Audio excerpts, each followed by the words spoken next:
Hello friends, welcome to Disha TV. ప్రపంచవ్యాప్తంగా వివిధ రకాల వివాహ సాంప్రదాయాలను, వింత ఆచారాలను మనం చూస్తూ ఉంటాం. అయితే మన భారతదేశంలో వివాహ వ్యవస్థ, వివాహ ఆచార వ్యవహారాలు, వేడుకలు భిన్నంగా జరుగుతూ ఉంటాయి. ఒకే దేశంలో ప్రాంతాలను బట్టి ఆచారాలు, వివాహ వేడుకలు, పద్ధతులు మారుతూ ఉంటాయి. మన భారత వివాహ సాంప్రదాయంలో కట్నం అనేది ప్రత్యేకమైన స్థానం కలిగి ఉంటుంది. చాలా వరకు తరతరాలుగా మన దగ్గర ఆడపిల్ల తల్లిదండ్రులే కట్న కానుకలు ఇస్తూ ఉంటారు. అయితే ఇందుకు భిన్నంగా మన దేశంలోనే కొన్ని ప్రాంతాల్లో మగ పెళ్లివారు కట్నం ఇచ్చి అమ్మాయిని కట్టుకునే వ్యవహారాలు ఉన్నాయి. అలాంటి ప్రాంతాల్లో రాజస్థాన్ రాష్ట్రంలోని కొన్ని ప్రాంతాలు కూడా ఉన్నాయి. రాజస్థాన్లోని కొన్ని కులాల్లో ఈ రోజుకి కూడా ఆడపిల్లకి కట్నం ఇచ్చి పెళ్లి చేసుకునే ఆచారం ఉంది. రాజస్థాన్ భరత్పూర్కి చెందిన రాజన్ సింగ్ అనే యువకుడు సుల్తాన్పూర్కు చెందిన పూజ అనే అమ్మాయిని ఫిబ్రవరి 17న పెద్దలు కుదిర్చిన వివాహం చేసుకున్నాడు.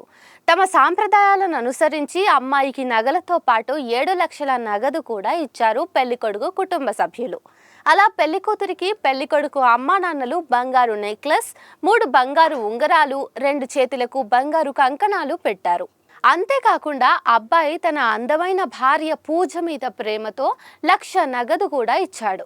అలా ఇద్దరు ఆనందంగా పెళ్లి చేసుకున్నారు. 3 ముళ్ల బంధం కాస్త అబ్బాయిని ఊహాలోకాలకు తీసుకెళ్లింది. అందమైన భార్య ఇక మెట్టినింట్లో నూతన వధువుగా అడుగుపెట్టింది. ఇక పెళ్లికొడుకు ఆనందానికి అవధులు లేవు. ఇక కోడలు వచ్చింది. అందరిలో కుటుంబానికి గౌరవము పెరిగింది. ఇక కొడుకు ముచ్చట తీరుస్తే ఆ జరగాల్సిన శోభనమేదో దానికోసం అదే రోజు ముహూర్తం పెట్టిస్తే బాగుంటుందని ఆ కుటుంబం భావించి మంచి ఘడియల్లో ముహూర్తం ఖరారు చేసింది. దాంతో పాల గ్లాసుతో పడక గదిలోకి కుడికాలు పెట్టి ఎంట్రీ ఇచ్చింది నవవధువు. భార్య చేతిలోంచి గ్లాస్ అందుకుని తన వాటాగా సగం గ్లాస్ను ఖాళీ చేసి మరో సగాన్ని భార్యకు అందించాడు.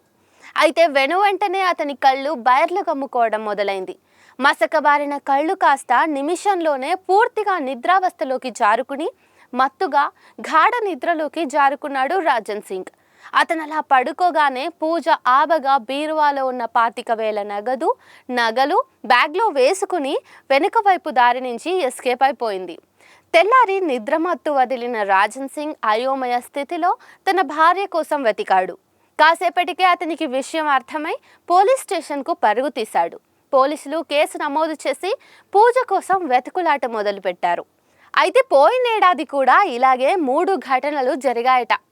ఏదేమైనా రాజన్ సింగ్కు 7.5 లక్షలు పోగొట్టుకున్న బాధలో ఉన్నాడిప్పుడు. ఏం చేస్తాం, రోజులు అలా ఉన్నాయి మరి.